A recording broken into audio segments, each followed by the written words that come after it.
अस्सलाम वालेकुम गाइस, उम्मीद करता हूँ आप सब लोग ठीक होंगे। आज की वीडियो का टॉपिक है Alexander Pope as the representative of his age. So let's start our topic. The earliest part of the 18th century और Augustan age in English literature is called the age of pope.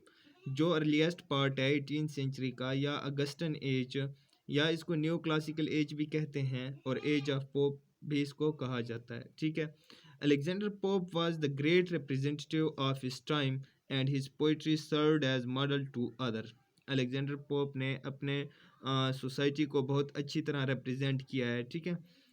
The 18th century is also known as neoclassical age, the age of reason or the age of Pope.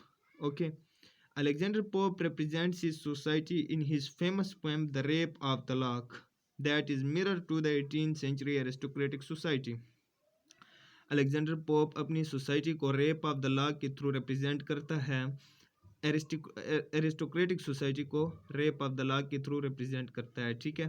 The rape of the lock reflects the life of the 18th century aristocratic society. Rape of the lock 18th century की जो aristocratic people थे उनकी life के बारे में हमें बताती है, उनको रिप्रेजेंट करती है। The rape of the lock is a mirror to aristocratic society of 18th century. Every person portrayed in the poem is aristocratic. हर शख्स, जो भी शख्स इस नज़म में दिखाया गया है वो एरिस्टोक्रेटिक है। ठीक है। एंड बिलोंग्स टू इधर द क्लास ऑफ लॉर्ड्स और मर्चेंट, या तो वो लॉर्ड्स की क्लास से ताल्लुक़ रखता है या फिर मर्चेंट की क्लास से। Therefore he is free from financial tensions, इसलिए वो फिनंशियल टेंशन से फ्री है। ठीक है। If a person is financially stable, अगर एक शख्स फिनंशियली स्टेबल हो, then he just wastes his time in useless activities, तो वो बेकार कामों में अपने टाइम को ज़ाया करता है। It is the case with the 18th century London society. 18th century London society के साथ भी यही मसला था। Every single word of this poem sketches the customs of the 18th century.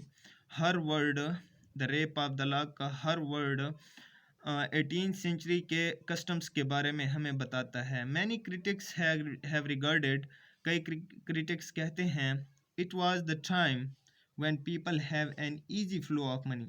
लोगों के पास पैसे आने का बहुत ही आसान ज़रिया था, लोग बहुत आसानी से पैसे कमाते थे। Due to which they used to live a luxurious life, जिसकी वजह से वो अयाशी की ज़िंदगी गुजारते थे। Even the government officials used to waste their time in unworkable activities. जो गवर्नमेंट ऑफिशल्स थे वो भी बेकार कामों में अपना वक्त ज़ाया करते थे। They have nothing to do except backbiting, playing cards, gossips and sex. उनके पास और कोई काम भी नहीं होता था, ग़ीबत के, प्लेइंग कार्ड्स खेलते थे, गॉसिप्स, गपशप वगैरह के। Thus from the poem it can be established the society was morally corrupt. Poem से ये पता चलता है कि सोसाइटी जो थी 18th सेंचुरी में वो क्या मॉरली करप्ट थी। The rape of the lock satire V S reality. It was also said that Alexander Pope has satirized the society of his era. Alexander Pope ने अपनी सोसाइटी को सैटिराइज्ड किया है, ये भी कहा जाता है, but many critics denied this fact. लेकिन कई क्रिटिक्स इसका इनकार करते हैं। वो कहते हैं, उनका यकीन है, if there is satire in the poem, अगर पोएम में सटायर है भी सही, it is unintentional as the poet has just demonstrated the life style of his own people. वो कहते हैं कि पोएट ने लोगों का लाइफ स्टाइल हमें दिखाया है। ठीक है, उसने सटायर नहीं किया। In other words he has just portrayed reality, उसने रियलिटी बयान की है पोएम के अंदर। The attitude of young women in that era, young women का एटीट्यूड क्या था उस time. Numerous examples are there in the poem through which it can be established that the critics are right to the fact that Alexander Pope has presented reality in his poem. Let us start with Belinda. She is an aristocratic lady and spends most of her time in brushing herself. Belinda को हम देखते हैं, वो एक aristocratic औरत है और अपना ज़्यादातर टाइम ख़ुद को तैयार करने में गुजारती है, ख़ुद को संवारने में गुजारती है। Alexander Pope has very beautifully sketched the scene of preparing Belinda for the ball party. Alexander Pope ने बहुत ही खूबसूरत अंदाज में बेलिंडा एक तैयारी के लिए पार्टी के लिए तैयार हो रही होती है, तो अलेक्जेंडर पोप ने उसको स्केच किया है बहुत ही खूबसूरत अंदाज में।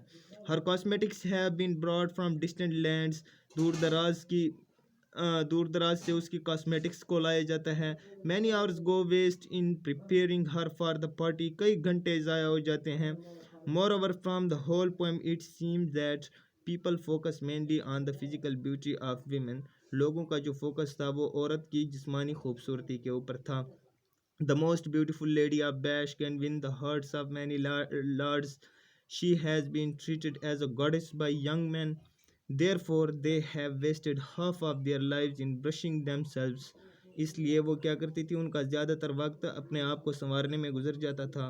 There was no concept of true love, even it has no existence, उस टाइम ट्रू लव बिल्कुल था ही नहीं, ठीक है। Religious was not important for the people of 18th century. They did not worry about losing their chastity. It was just a game for them. Nothing was of much importance except enjoying sex and games. Even the church congregations were not important for them. They could miss it for the sake of a ball party. उनके